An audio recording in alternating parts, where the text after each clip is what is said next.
I took the isolation job to pay off debts.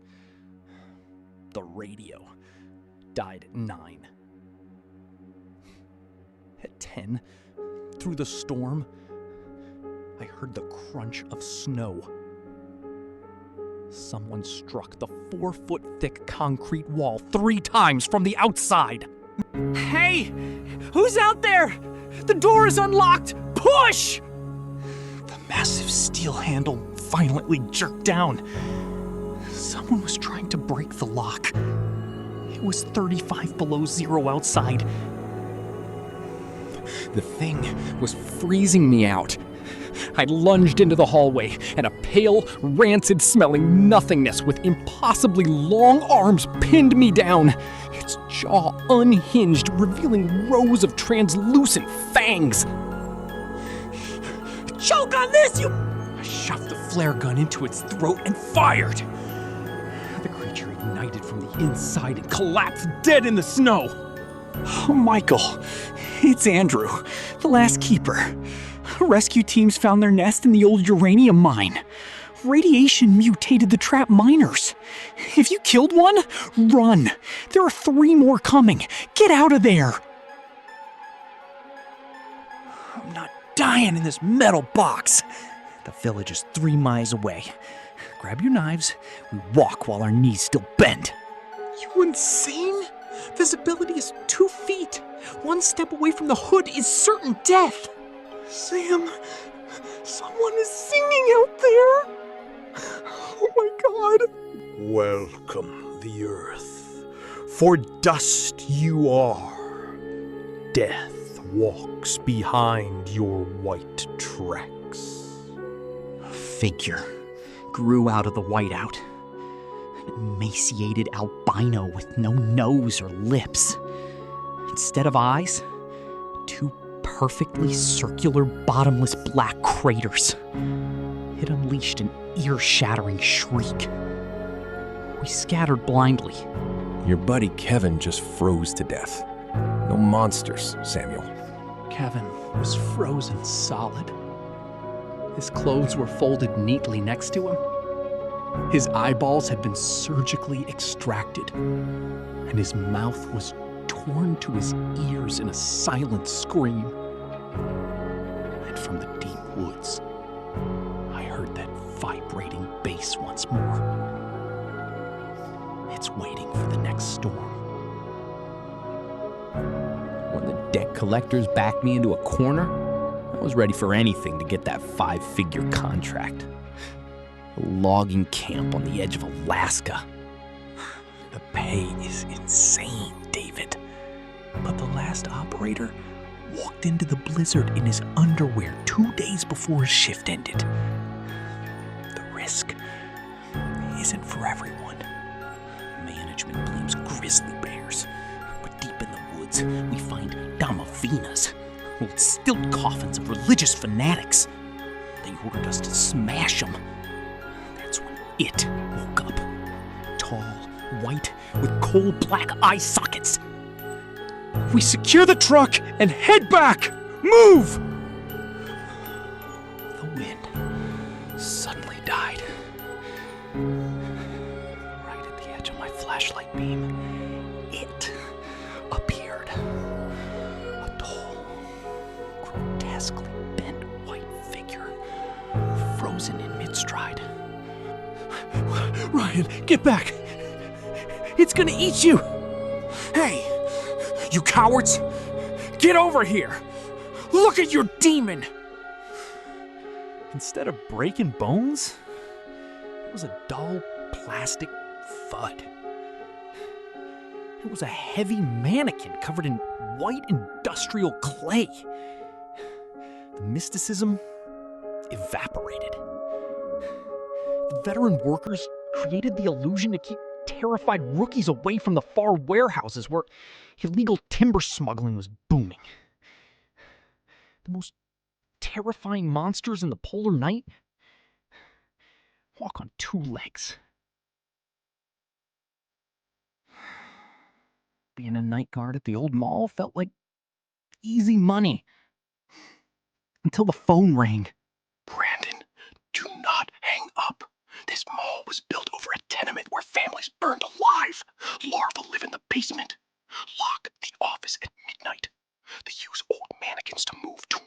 Look at them.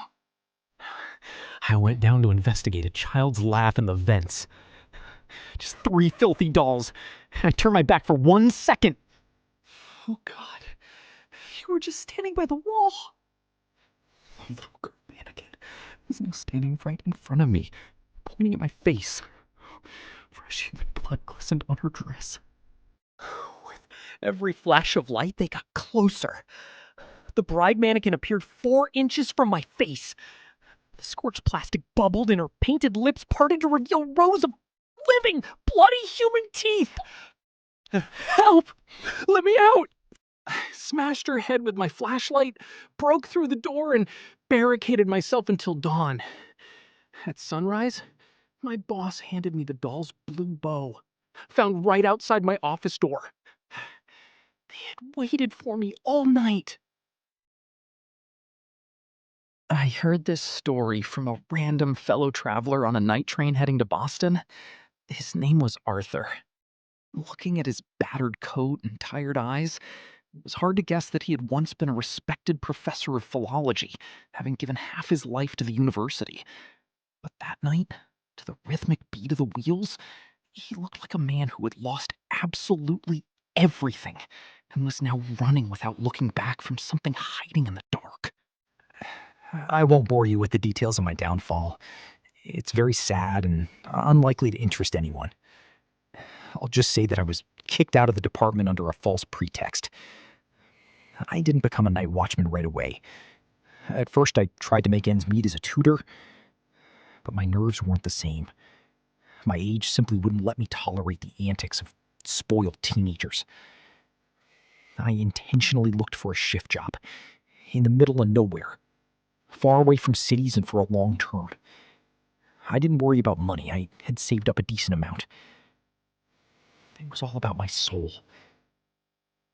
Day after day, it was torn to pieces, burned inside by a terrible, impenetrable anguish. I fell into a wild apathy.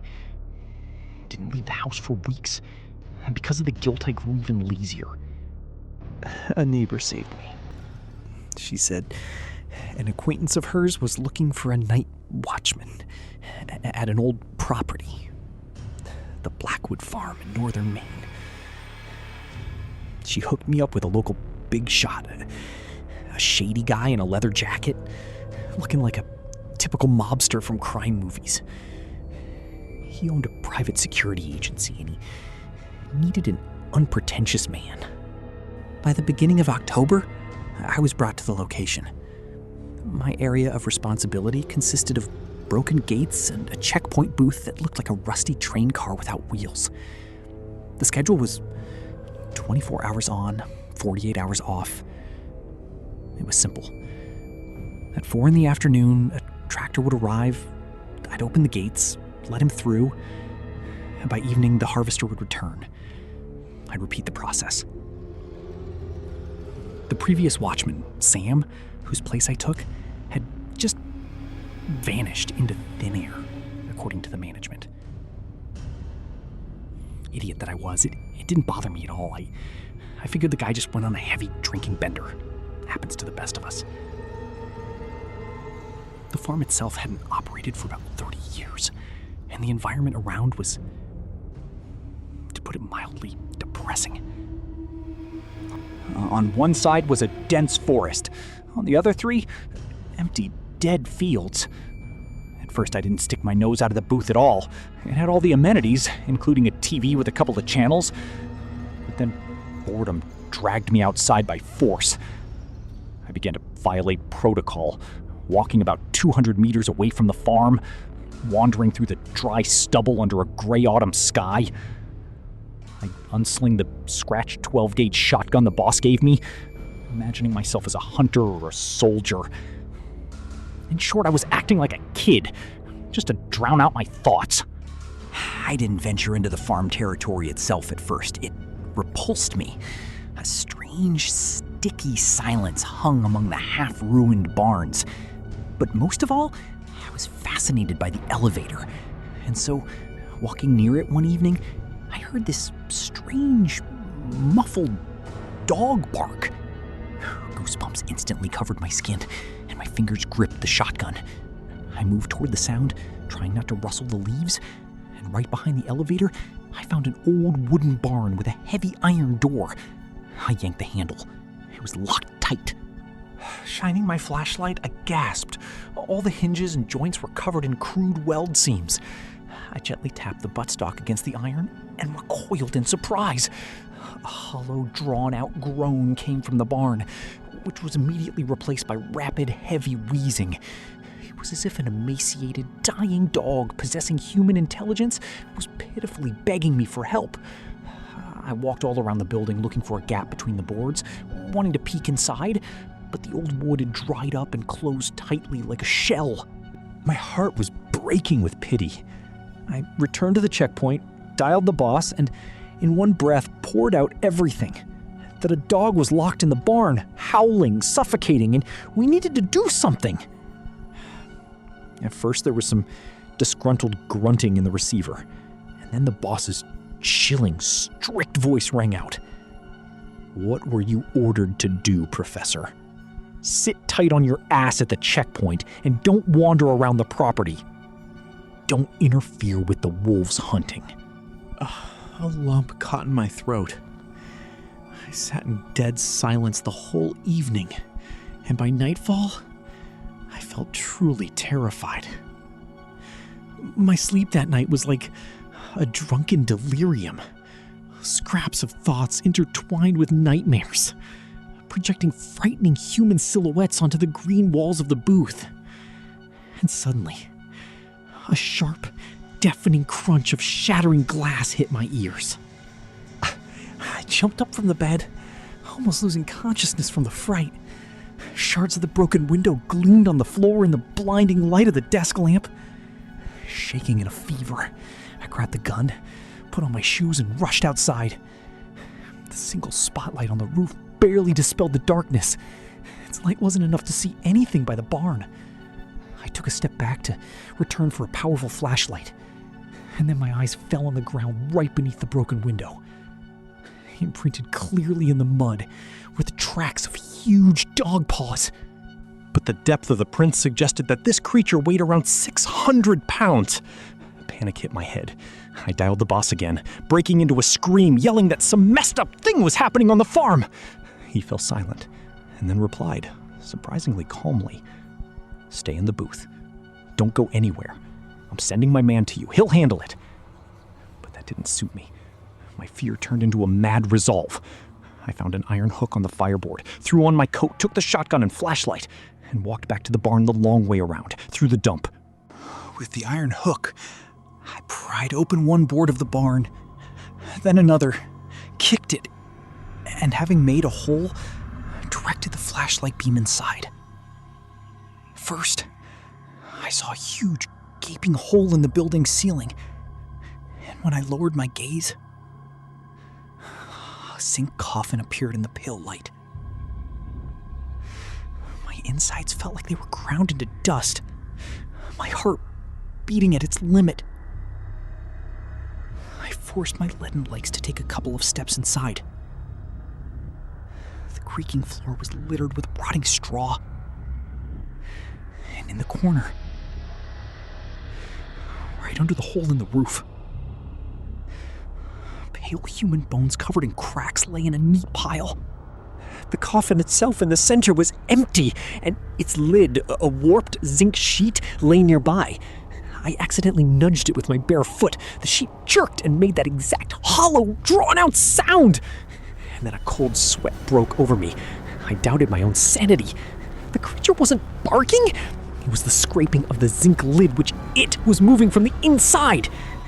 And the breathing. When I approached the first time, I had heard live, rapid breathing. Flimsy boards had separated me from an unknown monster, and now it had smashed through the ceiling, got out, and was looking for me. The rumble of an approaching car broke the silence. An SUV pulled up to the booth, and the boss's enforcer, a big guy, jumped out. He shouted, "Hey, Professor, where are you? Get in the car, now!" I wanted to yell to him, to warn him, but a giant shadow rose from the darkness behind his back. The guy only managed to gasp, "Get away from me, what?" followed horrifying, gurgling crunch. I peeked around the corner of the elevator, and that frame was burned into my memory forever. In the spotlight beam stood a creature. Huge, muscular human arms, disappearing under a dark green military jacket, tossing a headless body aside. The lower part of the creature consisted of thick, knotted legs resembling a dog's, and the face... It was the elongated snout of a mutant wolf, covered in pale yellow human skin with huge eyes like pus-filled blisters. The creature picked up the enforcer's bloody head, opened its maw, and greedily bit into it. That sickening crunch of bursting flesh brought me to my senses. Firing the shotgun was madness. 2 rounds against a monster like that? I turned and ran toward the abandoned administration building, hoping to lose it in its labyrinth. I crawled inside through a broken window, squeezed into the darkest corner of the corridor, and held my gun at the ready. The beast didn't keep me waiting. It dashed past the window several times like a black shadow. I carefully peeked out. The monster was holding the man's body in its arms, eating it piece by piece, emitting a sound that chilled me to the bone. A mixture of an animal growl and a joyful human laugh. And suddenly, that silence was shattered by the squeaky ringtone of my cell phone in my pocket. In a split second, I slammed it onto the floor. The creature howled, and the rapid thuds of its paws hit the ground. I rushed for the exit, and behind me, the window frame flew out with a crash. The monster was forcing its way into the building. Fear paralyzed my body. My legs barely moved, but I knew stopping meant death. I miraculously tumbled out through the back door, ran to the garbage pit, and literally buried myself under the smelly bags up to my shoulders, praying that this stench would drown out my scent. At dawn, the creature staggered as if the sun was draining its power. Dragging its paws, it trudged to the barn, climbed inside, and covered itself with a zinc sheet. I realized I wouldn't survive the next night. It would find me. Taking off my shoes so as not to make noise, I sneaked into the barn across the rustling straw. Coming right up to the coffin, I aimed the barrel straight at the crown of the creature's head. Deep breath. I pulled the trigger. Hollow click. A misfire. The beast instantly threw off the zinc and stared at me, its wolfish face stretching into a hideous human smile. In madness, I squeezed the second trigger. Another misfire. With all my strength, I smashed it across the face with the buttstock, grabbed my lighter, set the straw on fire, and bolted out. The barn lit up like a match, and I ran through the fields without looking back until I reached the bus stop. I thought I had burned it. But the next night, already in my city apartment, I heard a terrible scraping in the yard. I looked out the window and saw it. A charred, blistered, resentful creature. The fire didn't kill it. It found me by smell in my own city. That night, it couldn't breach the building's entrance door, and by afternoon I bought a ticket for this train to Boston. It will find me everywhere. It has an ideal scent. Unless I find peace across the ocean. When Arthur finished, a heavy silence hung in the compartment. I looked at him and said quietly, "So you were running with an empty gun the whole time? Most likely your shady boss just handed you an unloaded weapon. Just for show." Arthur didn't reply. At the next station, he got off, seeing me off with a frightened, dead gaze. The way terminally ill patients look at a doctor. I never saw him again.